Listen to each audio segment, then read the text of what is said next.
एक बेडकाचं गाव होतं. त्या बेडकाच्या गावामध्ये खूप सारे बेडूक होते, म्हातारे होते, तरुण होते आणि सहज त्या बेडकांचं ठरलं की आपल्याला काय करायचं. तरुण तरुण बेडकांचं ठरलं की आपल्याला ह्या तलावातून बाहेर पडायचंय आणि याच्या व्यतिरिक्त बाहेर काही जग आहे का हे बघायचं आहे.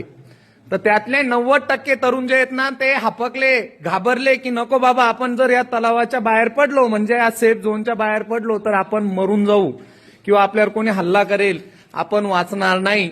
तर त्यातल्या 90% बेडकांनी आपल्या घरच्यांसोबत म्हणजे त्यांचे जे मोठे बेडूक होते, घरचे बेडूक होते, त्यांच्या सोबत राहणं पसंत केलं.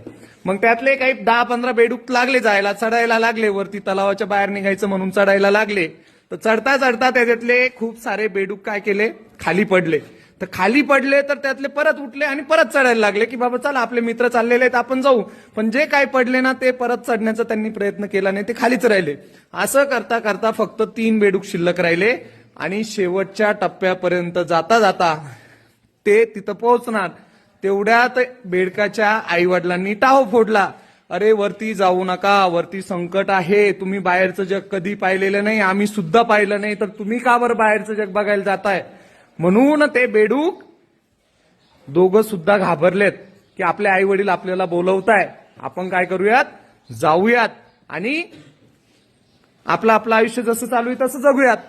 पण तो एक जो बेडूक होता 3 नंबरचा, त्या दोघं वापस फिरायला लागले. त्याला सांगायला लागले की आपले आई वडील वगैरे जे आहेत आपल्याला खाली बोलवताय, पण त्याने त्यांच्याकडे बघितलं सुद्धा नाही, तो त्याचा चालतच राहिला. हे 2 बेडकं वरून खाली आले आणि त्यांच्या कळपामध्ये सामील झाले.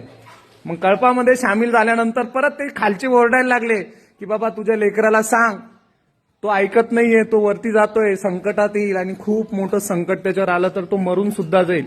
पण तो बेडूक काही ऐकायच्या स्थितीत नव्हता. तो डायरेक्ट वरती गेला आणि वरती गेल्यानंतर त्याने एक मोठ्याचा एक जल्लोष पूर्ण हे केलं की आपल्या तलावासारखेच असंख्य तलाव बाहेर आहेत.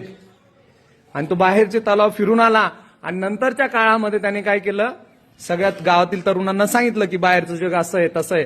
त्या गावातले त्या तलावातले बेडूक सुद्धा हुशार झाले आणि ते सुद्धा डेव्हलप झाले आणि सहज असे बसलेले होते. तर त्या सगळ्या जुन्या मंडळींचा डिस्कशन चाललं की बाबा तुझं लेकरू शिल्लक होतं पण काही असो, त्याने आपल्या गावासाठी कामं केले, चांगल्या गोष्टी केल्या.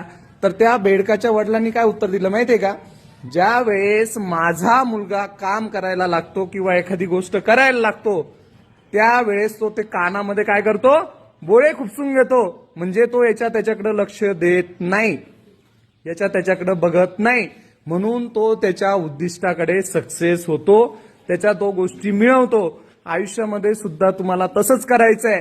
तुम्हाला जी गोष्ट पाहिजे असेल आयुष्यामध्ये, तुम्हाला जर IPS बनायचं तर IPSचाच अभ्यास करायचा, लोकांचं ऐकायचं नाही.